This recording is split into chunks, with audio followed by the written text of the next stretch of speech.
Right now on the National Weather Desk, deadly tornado outbreak. Dozens of people are dead as twisters touch down in multiple states. The power damaging homes, destroying neighborhoods, and uprooting lives. Tornado picked the trailer up and flipped it through the tree upside down. We'll take you across all the states hardest hit by the storms, plus show you where there's a critical risk of wildfires again today. Small apartment complex that's totally engulfed. It's tick season, and the status of Washington, D.C.'s cherry blossoms. And the mystery of the meteorite that landed in ice cream has finally been solved.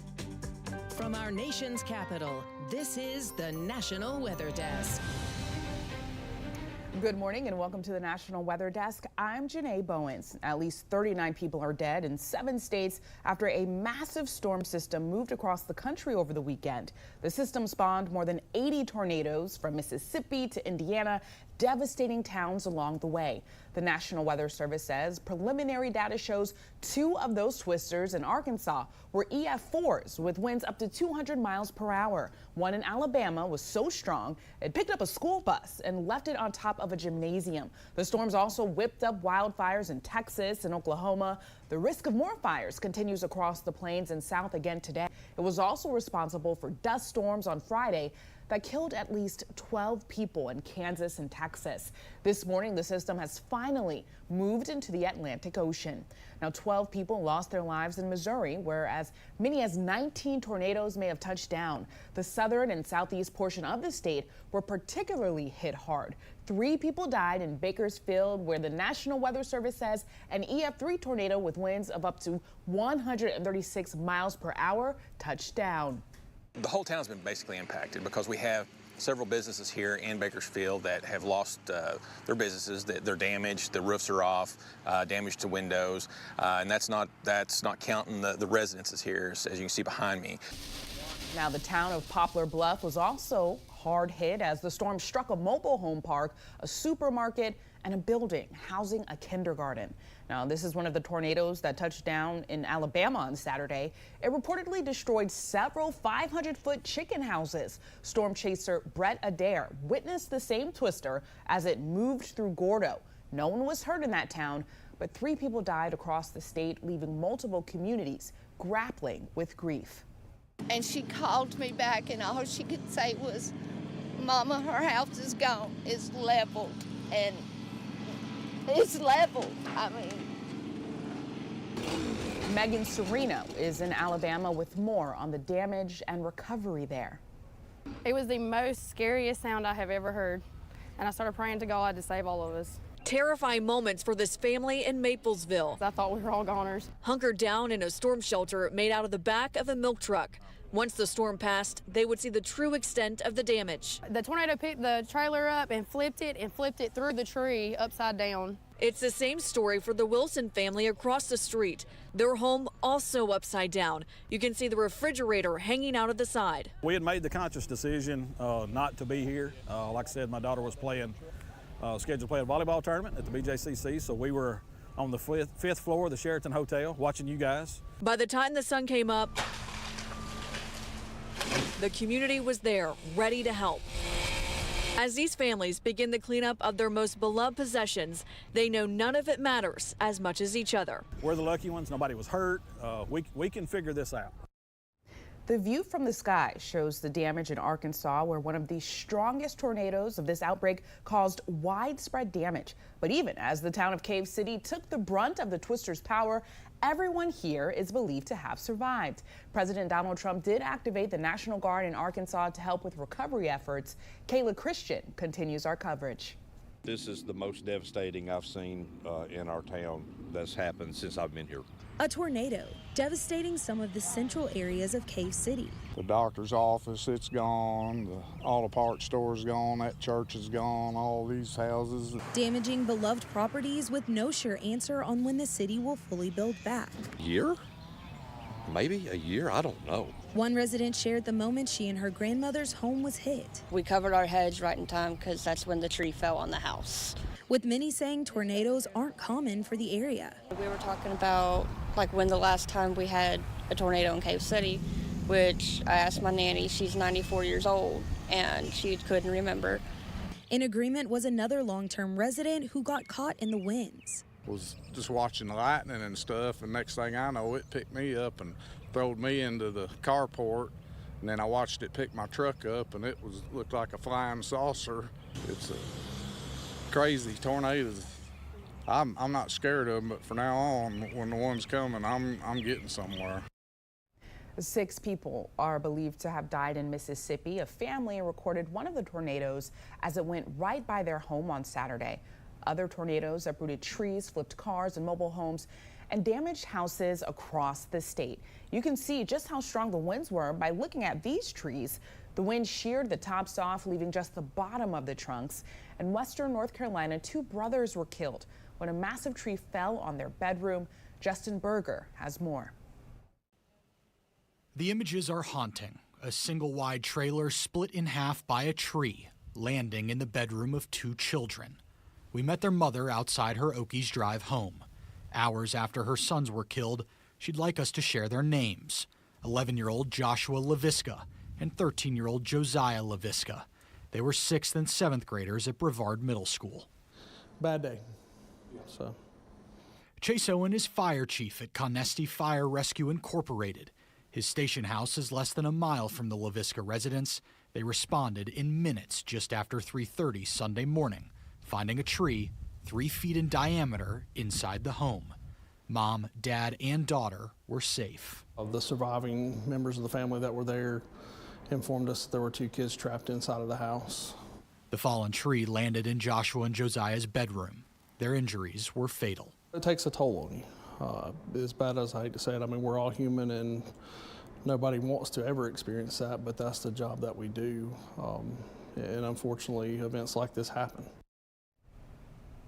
As the storms rolled through Georgia, they produced an incredible amount of lightning. This video was taken early yesterday morning in Atlanta. At least 1 tornado was confirmed northwest of the city, where there were more than a dozen reports of trees falling on homes. Now to Oklahoma, where residents in much of the state remain on high alert after destructive fires last week. 4 people were killed and more than 140 injured. Hundreds of homes were damaged and 12 counties were under a state of emergency. A wildfire damaged dozens of homes near Tulsa. Once again, gusty winds, low humidity, and dry ground are boosting the fire risk for today and tomorrow.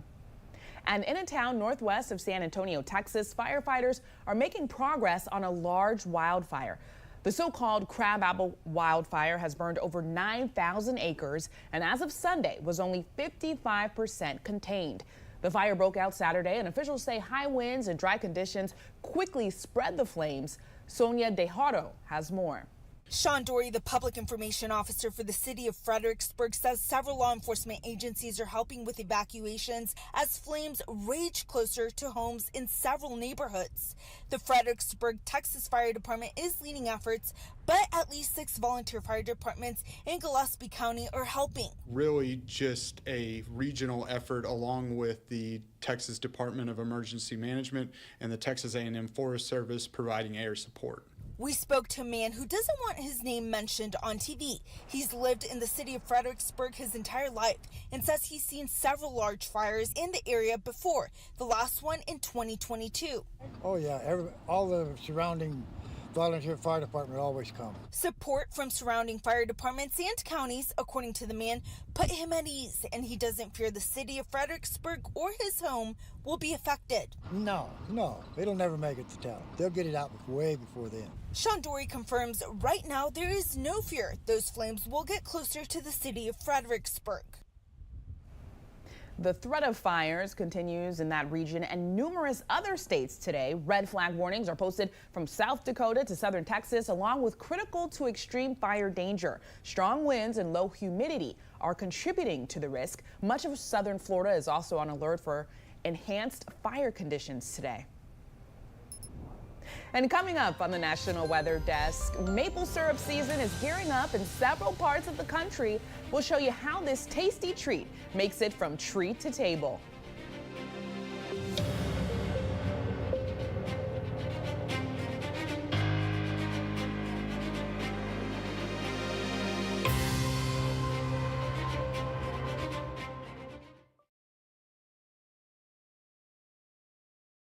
I'm meteorologist Ryan Munn. Let's get a look at the Northeast as we head through the day on Monday. We'll see that rain heavy at times across areas in eastern New England. This will continue across these areas throughout much of the daytime, and it may even end as a little bit of snow in some spots up towards the north. And then eventually this moves on out of here. The sunshine will return across much of the Northeast as we head into the day on Tuesday. High temperatures for today will run in the 50s and also 40s off to the west. I'm Chief Meteorologist Gerard Jabali. Here's a look at the Mid-Atlantic region. We'll see the rain chances emptying out as we move through your Monday. We're going to likely see some clouds to begin, but St. Patrick's Day, at least we have a little bit of luck on our side. We should get a little bit of sunshine where the day is out. And we're staying dry until we get closer towards the middle of the week. On the first day of spring, we might see our first chance for some rainfall. Temperatures will be on the mild side, at least reaching the 50s, possibly low 60s, but we'll be cooling down a bit as we come into your Tuesday morning, Tuesday afternoon, back to the 60s. Hi, I'm meteorologist Jennifer Collins with a look at your southeast forecast. Behind a cold front boundary, which swept through the southeast through the past 2 days, we'll have high pressure settle in, which will really leave our weather pattern quiet through the middle of the week. Expect ample sunshine across the region. Temperatures heading into Monday afternoon will be in the 50s for many spots in the inland Carolinas, 70s along the Gulf Coast, and then extending into South Florida. Afternoon highs will remain in the mid to upper 70s.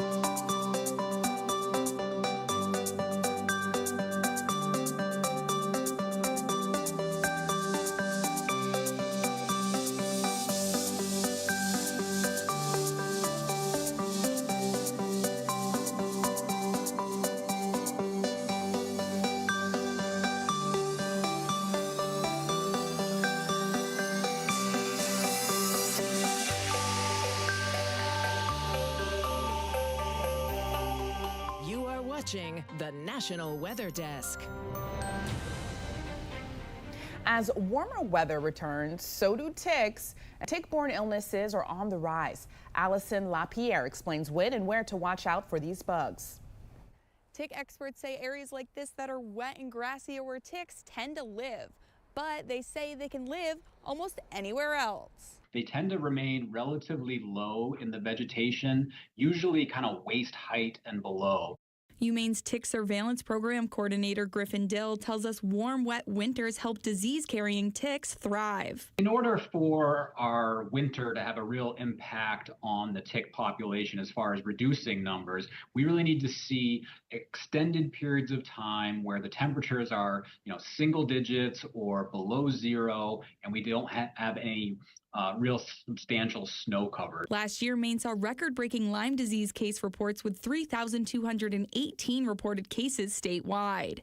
This year alone, the Maine CDC reports the state has already seen over 270 cases of tick-borne diseases. And Griffin expects this year to be worse than 2024. There's probably more ticks on the landscape. They're in more places, but we're also better at detecting pathogens and more aware of them.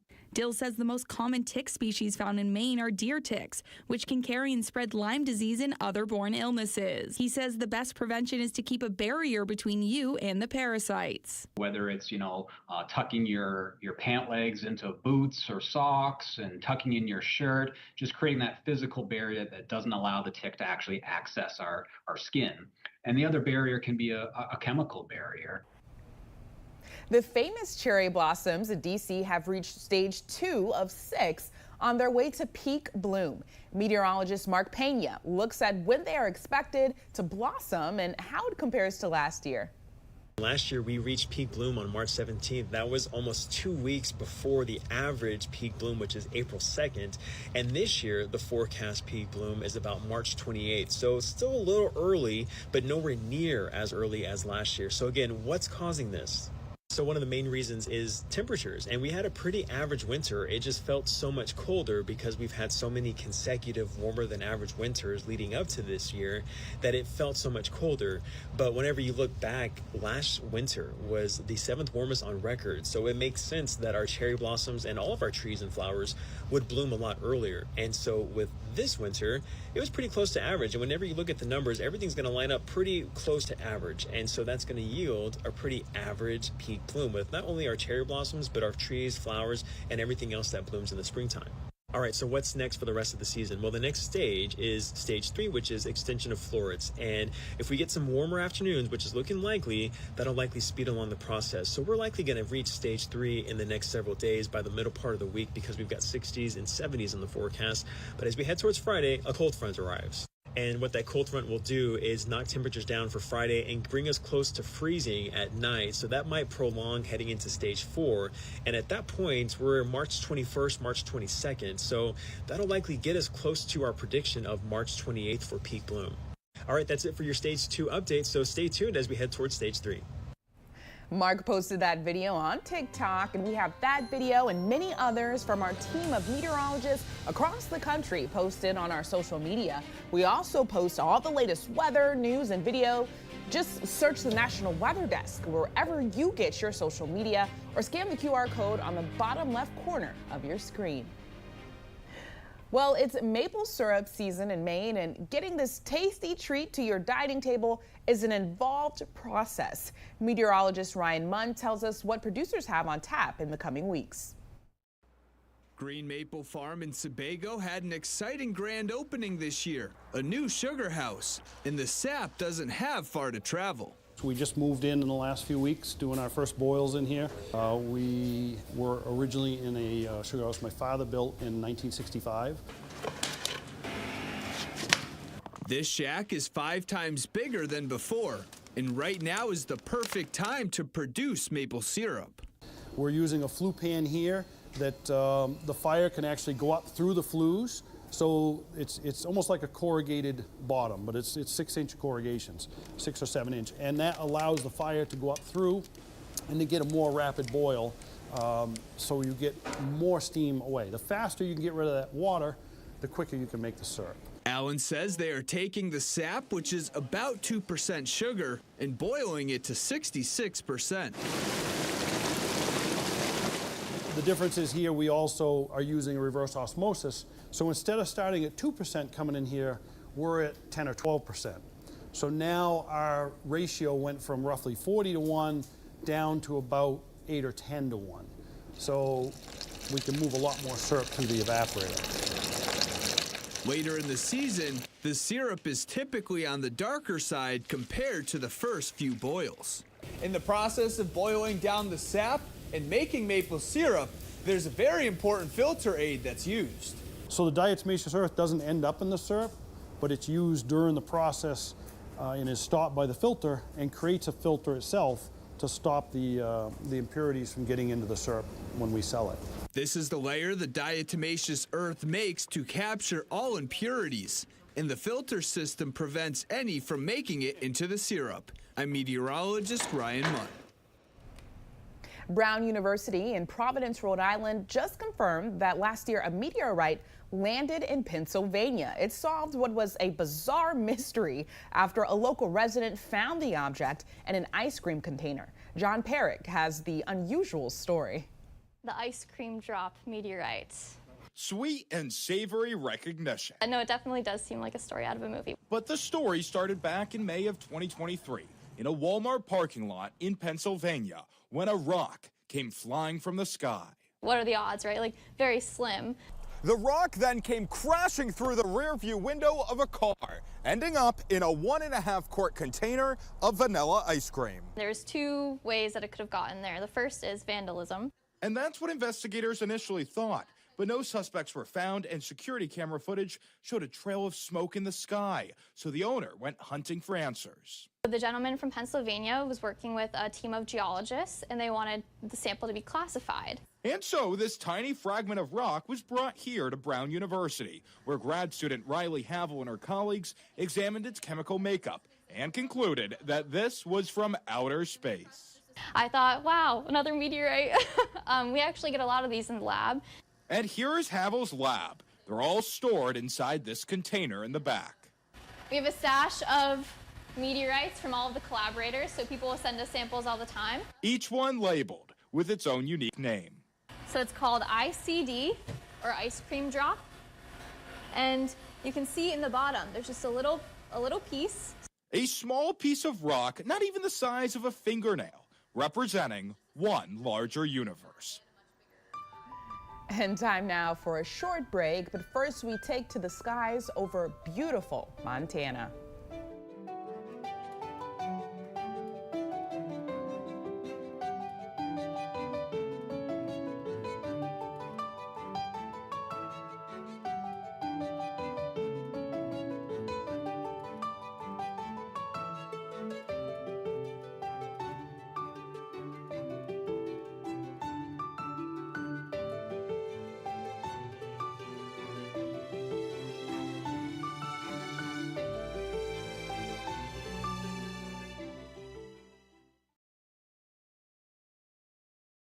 Good Monday morning, everyone. I'm meteorologist Andrew Buckmichael. Happy St. Patrick's Day. I'm wearing the green, just can't see it. Going through the day today, pretty quiet weather for most of the Midwest. We do have some snow kicking its way across the far northern portions of the Midwest today, but most of us staying dry today with temperatures warming up in the plains, but kind of cool across the Ohio Valley. Heading into your Tuesday, dry for most of us, but we are getting our next weather maker to slide in Tuesday night into Wednesday.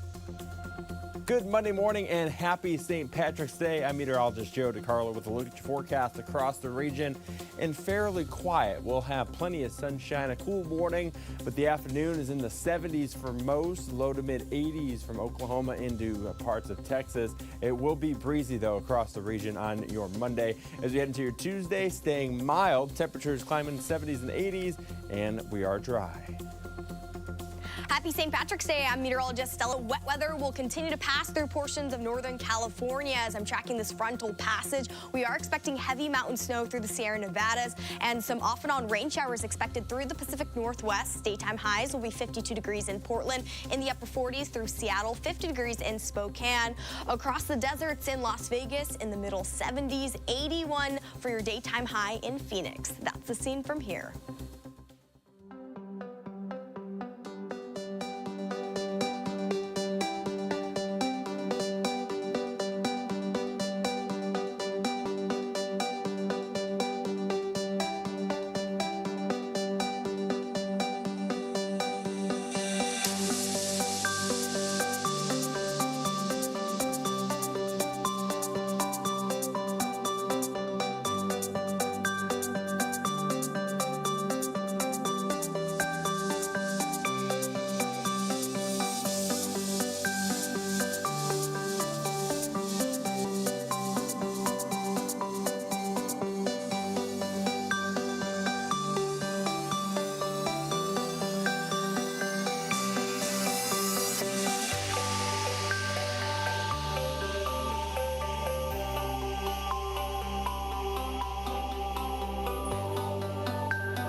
The National Weather Desk.